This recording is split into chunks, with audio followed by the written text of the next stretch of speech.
thing about Charley is not only was the baton passed to him, but he was willing to grab that baton and run with it.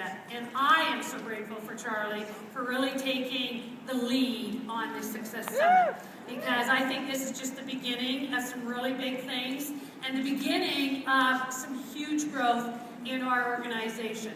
So I think we owe a lot to Charley, so if there's anything that we can do for him is stand up, stand on the chairs, celebrate, let's bring him on stage. Charley Patterson.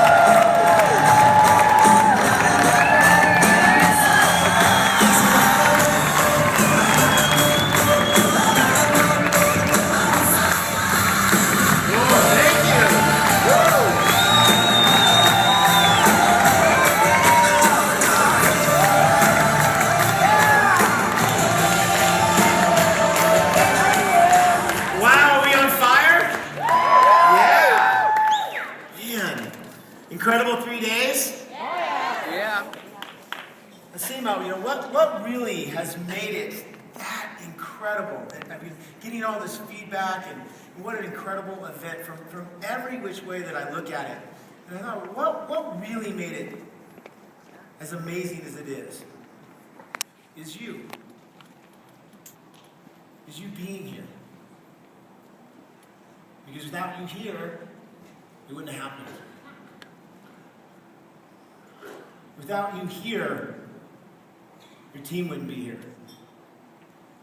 And so I believe that you need to thank yourself for all the countless sacrifices that you've made, the decisions that you made to be here, because you didn't have to. Or maybe you did.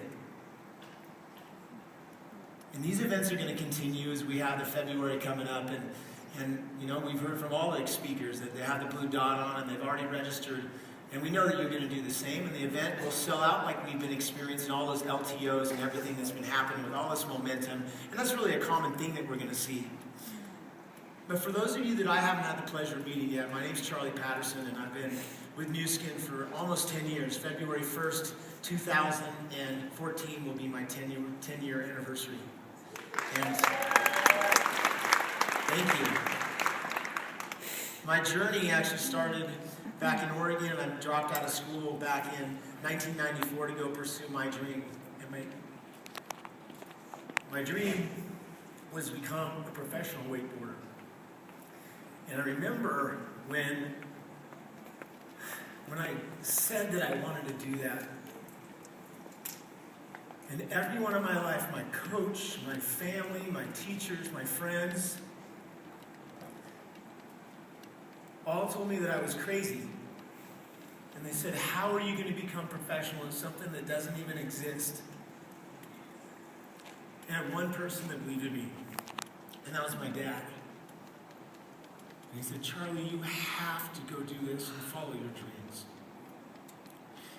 You are going to have to pay for it yourself. And I moved out to Florida, and it was tough. It was the hardest thing I'd ever done. I was so scared. I didn't know anybody out there. I moved into an unknown town. I'd never been to Florida. Found myself in a group of professional athletes who were the best at wakeboarding. A very small group. I got out there in the community, and I thought that the sport had already happened, and it hadn't. It was just emerging. It was just beginning. And then I was even more scared because I knew that brought responsibility on me.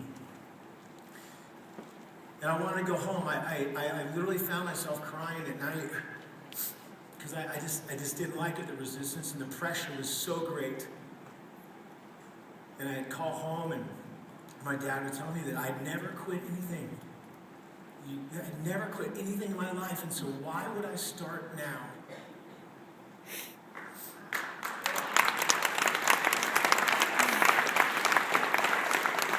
Nine months into that journey, I competed at the World Championships, my first, and it ended up placing 11th in the world.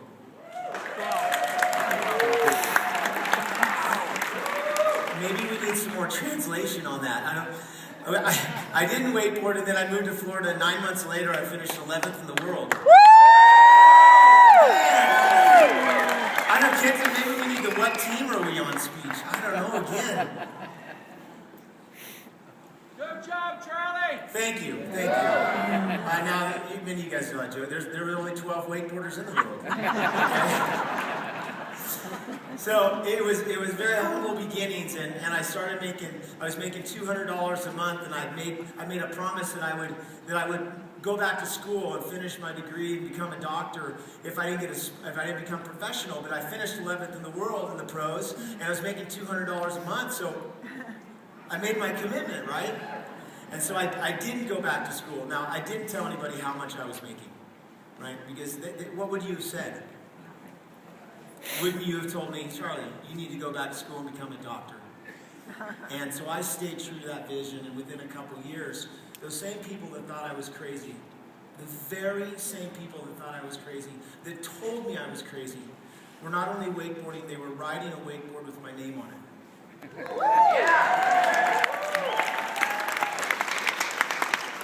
When my father taught me that I just had to never quit, that if I stayed true and I just continued to invest in myself and learn those fundamentals and do what had to be done to actually invest and learn those skills, that I would become the 5%. The 5% that don't quit anything that they do. And that's all that happened. I wasn't the best. I was never the champion. I was never world champion. I was one of the top money makers because I just never quit. That's all I knew I had to do. That ultimately I would continue long enough and repeat that and crash enough times that ultimately I would not crash. And then I would do it so many times more that I would master it, and then I'd be able to teach others. And so the same's true with our business, isn't it? We go through the exact same thing in our business. Is that we get told we're crazy, and then we're not. Or we find other people that are crazy like us, one of the two. So, why are we here? Big question, and I really believe in System 7. I have been a believer since I was first exposed to it, thanks to Kenton and his team in Eastern Europe, and seeing our team plug into their events and the system and participate and attend these events. And I saw the why emerge as we saw last night and yesterday, understanding the core habits. And so coming back off of our team lead trip here in Hawaii this year, that we as One Team Global got together, the leadership that's driving the bus. And we said we had to focus on why we're doing this. And if we know why we are, then what we have to do will present itself. And that's the system. We have the system. We don't have to reinvent it. It exists. And then we ultimately will figure out how to implement it individually, how we can plug it into our lives. And there's endless ways that the common denominator of us can use the system to create success. Right? That you saw how many countless individuals come across the stage this week that you may have identified one or two, maybe a few of them, but we're all unique. There's not two of us that are identical, but we can grab bits and pieces from each. And so we set a context of an aligned global system that would allow our team, Team New Skin, to plug in around the world. That you could be consistent, you could find the way based on the system to have a global business, because it would be consistent in the markets where leaders like us would take that responsibility and step into that place. Why? Because of this. To have confidence, to ultimately create duplication with the system that allows us to simplify things for consistency, to create leverage, that we know it's proven and it becomes measurable. That ultimately we can track, we can take ownership of that business because of the system with the standardization based on the teamwork principles that we heard from Kenton. And what happens with this and the use of the impending events is it allows us to create that confidence that ultimately leads to trust because it's predictable. We know what's going to happen, when it's going to happen, but ultimately why we do it. Nathan spoke about the success trips and many that have already qualified for the next success trip just off the LTO here. We know that every 6 months we have that is predictable. We're going to have massive executive creation based on just preparing for the LTO and to qualify for the success trip. Then we get the reward with the LTO. It's predictable, it's reliable, and that gives us the trust and the confidence that we can actually execute, and we can have the posture that we can sit in front of the people that scare the heck out of us, right? That we can sit in front of them because we know where we're going. With or without them. With or without them. You have to know where you're going. If you don't know where you're going, you will go nowhere. Show me someone that's stagnant. Show me someone that's stuck. And I'll show you someone that doesn't have a goal. That there's no plan to make based off that goal. And there's no action that has purpose and direction. Like going from your point A, which is right here today. Right here today, we're sitting in our point A, aren't we? And our point B, we can just set it right there for the end of March in preparation. Maybe some of you will say, you know what, 5 days is a good point B for me. I'm going to work to the end of the month and finish out phase 3. So then we can step into phase 1 like we heard just from Nathan.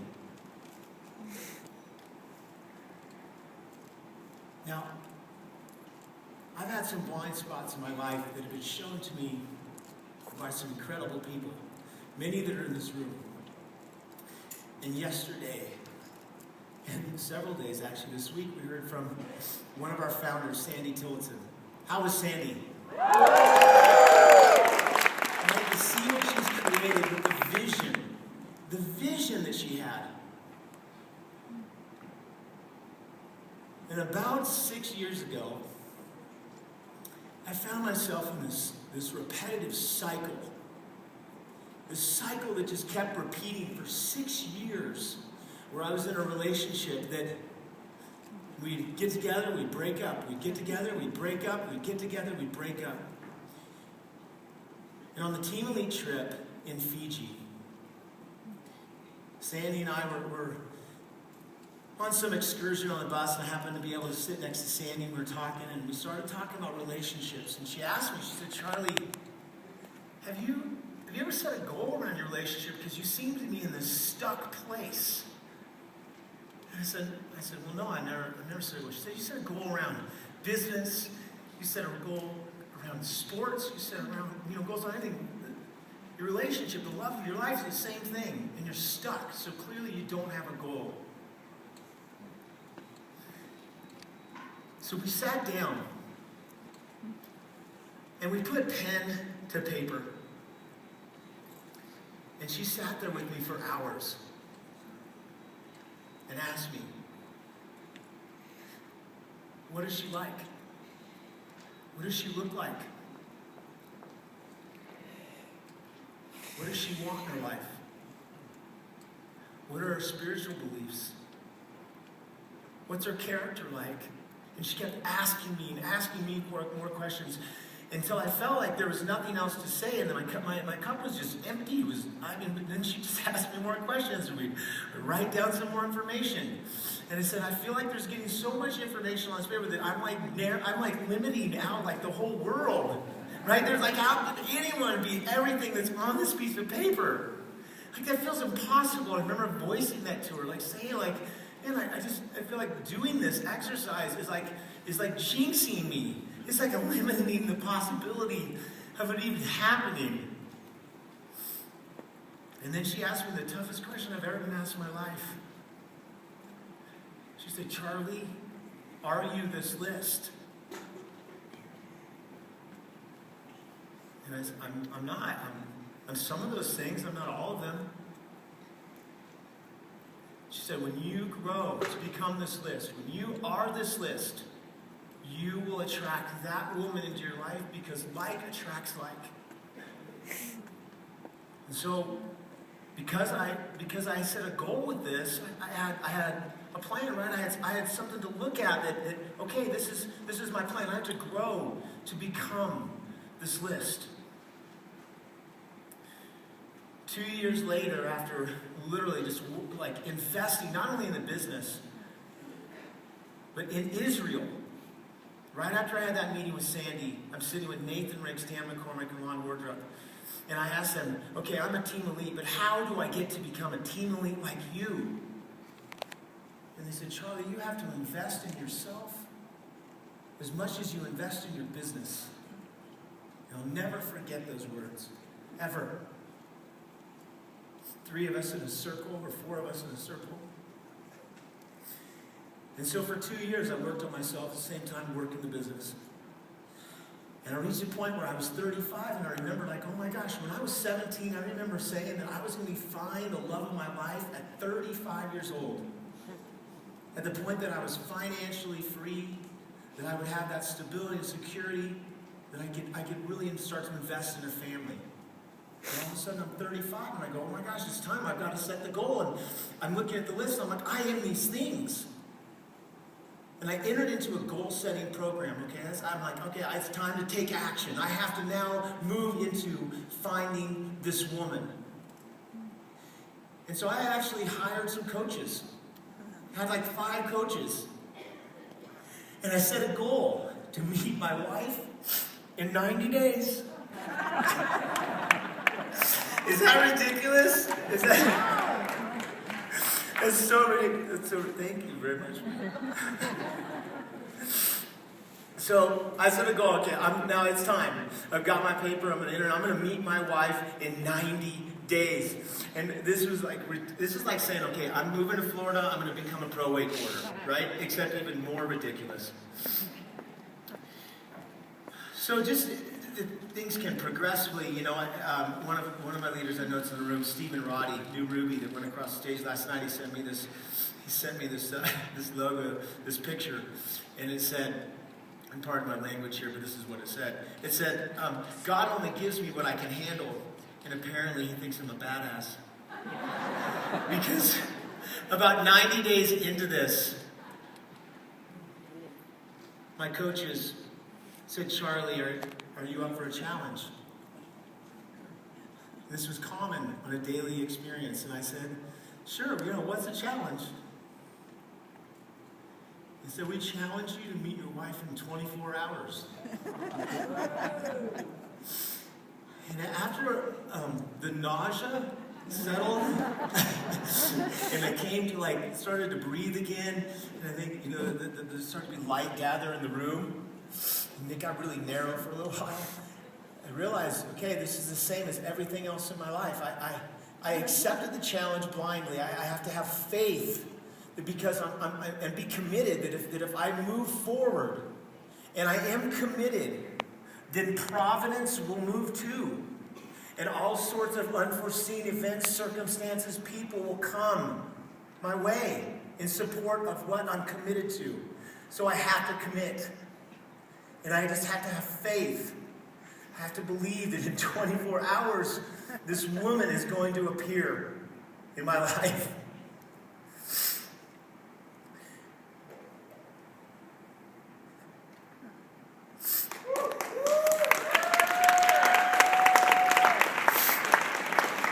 So about 12 hours later, I find myself walking onto a plane, Delta Flight 1472. And I'm flying from San Francisco to LA, and then I get on a flight from LA to Orlando, and it's a red eye. And I'm walking on the plane, and I'm having this experience. I feel like I'm almost floating because I've just surrendered to this. And I walk on the plane, and I look left, and there's first class. First class was full, and I was so happy that I just kind of looked at where first class waved it, and I turned right and went back to coach. If you know what I mean, it's better to have never gone to first class, right? Than have to look at it and know what it is and then go back. But I come back and I find myself, and here I am, and here's my seat in the exit row. I'm sitting here over here in the row, and I was getting comfortable, I'm expecting okay, I got about 12 hours left in this goal. I'm going to land in 5 hours. So that gives me 7 hours to to meet her. I'm thinking, surrender, keep telling myself, surrender. And then, all of a sudden, a flight attendant starts to approach me. Hello, Mr. Patterson. Yes, How are you this evening? I'm doing great. You look great. Thank you. We have an open seat in first class, No and way. your name is all over it. Oh my gosh, thank you. Would you like to accept your Yeah, I would love to. upgrade this evening? I would love to. Thank Okay, you very follow much. me. I'll Oh take my you to your gosh. seat. Okay. Charley Patterson, Christy Hemme, please come to the front. Oh my gosh, thank you so much. Charley Patterson, Christy Hemme, please come to the front. I love it when they move you to first class and the seat opens up. Charley I love Patterson, it. Christy Hemme, please come to the front. Okay, so I have 5 hours left. Christy Hemme, please come to the front. I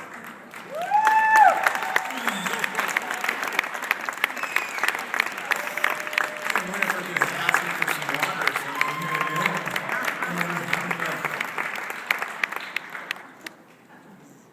Oh, Which side am I on? I'm so confused. Oh my gosh. Oh, miss, can I help you? No. Oh. I got it. I'm strong. Thank you. Oh, okay. Whoa, okay. All right. Well, I'm in 3B and you're in 3A.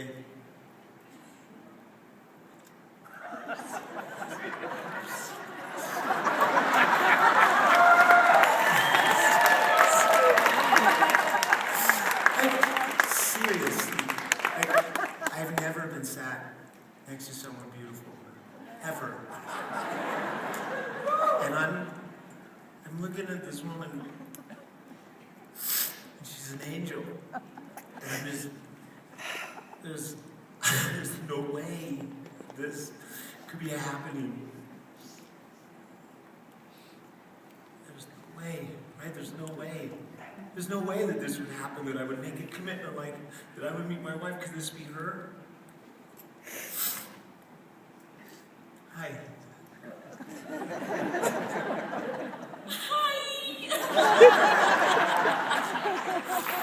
Okay, that's not what happened. Okay, I'm waiting myself. We're a lost story. So I sit down, actually before I sit down, and I start asking this beautiful young lady, who she is, what she does. And for the next 5 hours, I have to stop you. oh no. I didn't look at him until he sat down. Right when he sat down, I looked at him and I was like, oh my God, I've been waiting for you my whole life. It's my husband. I'm here. Why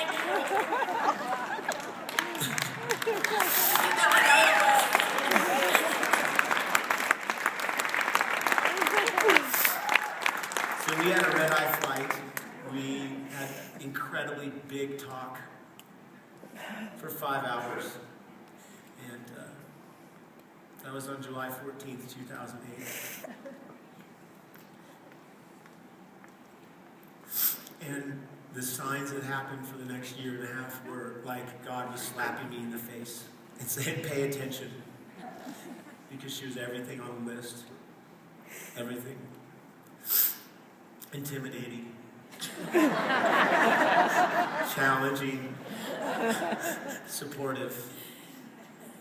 Loving. And 3 years, 5 months, and 20 days ago, we got married.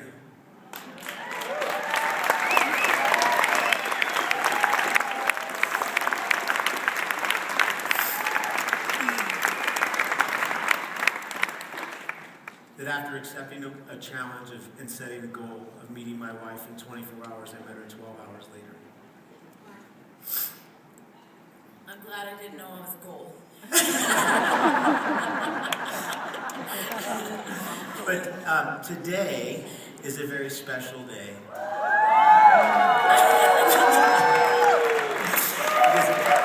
It is my wife's birthday today.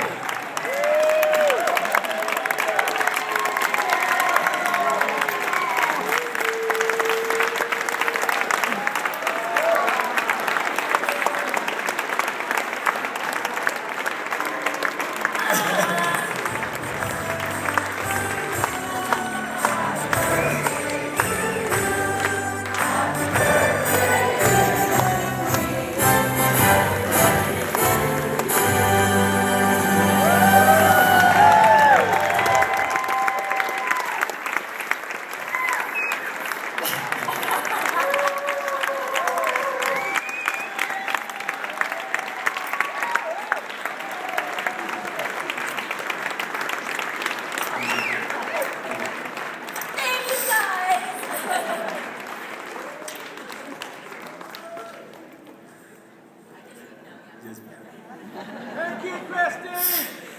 Okay, so she's not going to be as happy with me in a moment. Beav, actually, can I have you out here for just one moment? Or maybe you should be in the back and not see this. So also today, my wife has been honored to be... I'm a very proud husband. I'm a very proud husband. My wife is the most incredible partner that I could have ever imagined. And she is equally as driven and passionate about her career and creation. And she's moved from being in front of a camera for 10 years of her life as a professional athlete and an entertainer to now the back of a camera as well. And producing and directing. She was asked to be featured in the 7-page spread of Flex magazine that actually goes on the stands today. Today, on her birthday. And this is the cover of it that I actually have in my bag and forgot to bring on stage. And so the reason that she was asked to be on that is because of all of her work that she does for other people. And one day, while I was sleeping, I wake up to her sitting straight up and going, I'm going to produce and direct.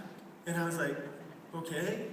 I'm like, and she picks up her phone and she calls the company and she said, I want to produce and direct the next commercial.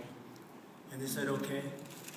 And that's led to her being the talent director and talent development for the company, for the women and for men, and doing their commercials and all of their stuff. So I'm proud of you, and I'm honored to be your husband.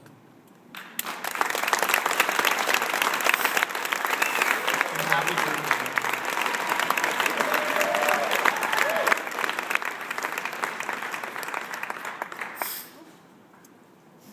So that you don't just think it was something I made up, like a before and after or something. This is my wife in the magazine. Congratulations. So, isn't this true to life with our business? Isn't that exactly like our business? That we have this incredible call to action. We've got the how of the business today. And then it still comes back to us. Like, we have to set that goal. And we have to be able to put the plan together and move into action. Set the goal, create the plan, surrender, and move into action. And then ultimately, it requires us looking in the mirror. And then I do the same thing that I did in attracting my wife. Because like attracts like. The same thing with attracting the desired distributors that I want in my business. Is that we have to become the leaders that we wish to attract. And so as we're out there in action, we attract who we are. So if we don't like who we're attracting, guess what? We get a look in the mirror. And that's one of the most difficult things that we can do. Yet having the awareness of how we show up from the reflection of other people gives us the opportunity to make the adjustments that only we can make with ourselves to be able to create the desire that we want in the future.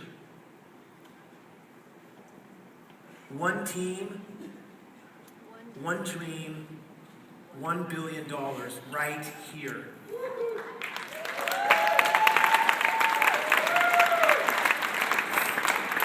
Now, I know that there are people in the room that this is challenging to conceive.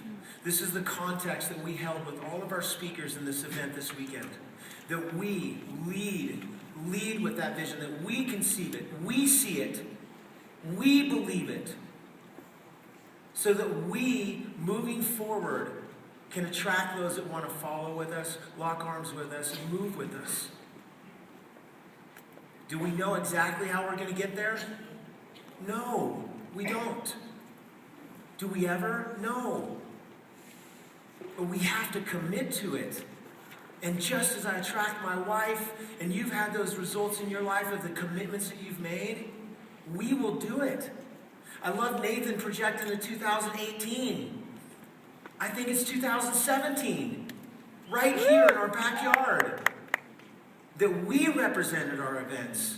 That people don't wonder what's going on in the U.S., that we lead the charge. That we be the example. that we don't have to know how we're going to do it. We just need to know why we're going to do it and need to know where we're going so that others can follow us. One team, one dream, $1 billion right here. Are you with me?